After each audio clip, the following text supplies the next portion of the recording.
We've been setting a context for understanding Paul's letters by putting them within the history of ancient Christianity. First, by thinking about how they were literally transmitted. Second, by thinking about how some Christians came to think of letters as sacred when other Christians contested them. And third, by thinking about definitions of canon and scripture among modern interpreters. Today we'll begin to think about how Paul's letters fit within the broader historical and social context of the Roman Empire. What did ancient people think about their place in history? We read historical biographies, we watch the History Channel maybe, or talk about our place in history, or we might comment that history repeats itself. In antiquity, writers were self-conscious about how they too wrote history, and one strategy for writing about one's place in history was to talk about a succession of empires. Let me give you two examples from the ancient world. The first is Polybius. He lived from about 203 to 120 BCE, the so-called Hellenistic period. He was a Greek historian. In 168 BC, it's said he was one of 1,000 Achaeans. Achaea is a region of Greece who was taken to Rome as a hostage of the Roman forces. You might think, isn't that odd? Isn't this before Rome was an empire? And the answer is yes. Rome's conquest of various portions of the Mediterranean world began long before we can call it an empire, and long before its first true emperor, Octavian, also known as Augustus, took power in 29 BCE. In Rome, Polybius taught in elite Roman households, including that of Scipio the Younger, who captured Carthage in 146 BCE.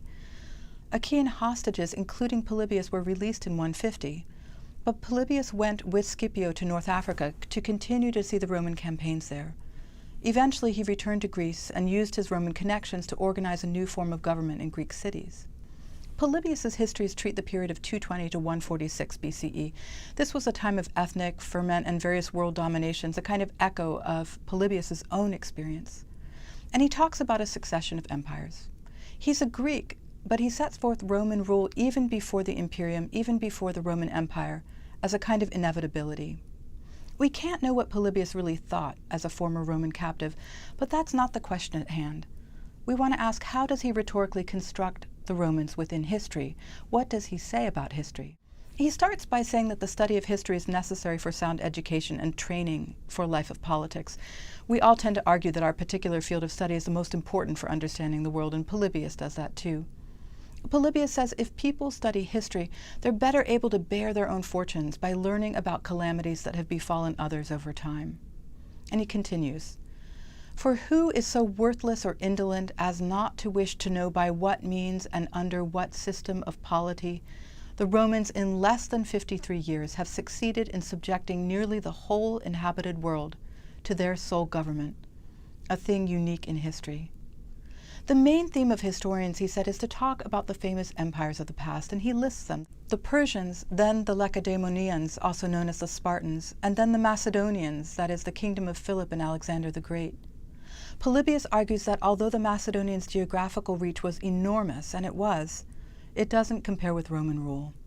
He writes, "But the Romans have subjected to their rule not portions but nearly the whole of the world, and possess an empire which is not only immeasurably greater than any which preceded it, but need not fear rivalry in the future." His history continues. "Fortune has guided almost all the affairs of the world in one direction, and has forced them to incline towards one and the same end. A historian should likewise bring before his readers, under one synoptical view, the operations by which she, that is, Fortune, has accomplished her general purpose." Why write history, according to Polybius? He considers his task a radical and important one. History teaches people to bear their own fortunes better, he writes. His own history will explain how fortune has moved in the direction of the Roman Empire. And his history offers a synoptic view. That is, he says that he puts together all of the world and explains it. Other historians, Polybius says, historians of the small and particular are like those that merely look at an amputated limb from some graceful, agile, beautiful animal, and then claim to understand how it ran or leapt. The benefit and pleasure of history for Polybius is this act of putting it all together again. Polybius makes the claim that he can do that. He's trying to justify his book as worthy of the New York Times bestseller list. Polybius not only teaches us one ancient view of history, a view in which fortune, in the Roman period both a concept and a goddess, allowed the Roman Empire to succeed. He also provokes us to ask, what do we think it means to read or write history? To think of ourselves as standing within history. What is history, after all? We find another point of view about history and the succession of empires in the book of Daniel. It's among the writings of the Jewish scriptures, and fragments of it were found among the Dead Sea Scrolls in the deserts of Judea, indicating that it was widely read and commented upon in the late Hellenistic period. The story is set in Babylonia in the 6th century BCE. In part, it tells the story of Daniel, a Jewish exile and a prophet. This ancient setting of empire and oppression is a way of thinking through events of the 2nd century BCE. At the time of Antiochus IV Epiphanes, a Seleucid king who desecrated the temple in Jerusalem in 167 BCE. It's a time of thinking over the period when he took over the land of Palestine and attempted to Hellenize Jews to make them more Greek. The book of Daniel was finished before Antiochus' death in 164 BCE.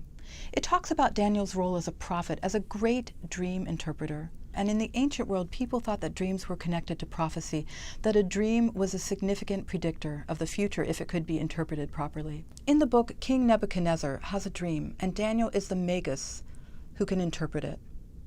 Not only does he have to interpret it, but the king demands that the magi know the dream as well without his having told them. Daniel explains the dream. There was a huge statue standing before the king. The head was of gold, the chest and the arms of silver, the middle and the thighs of bronze, the legs of iron, the feet were part iron and part clay.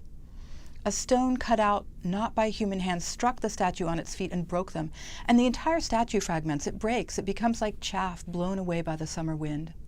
And the stone becomes a great mountain and fills the earth.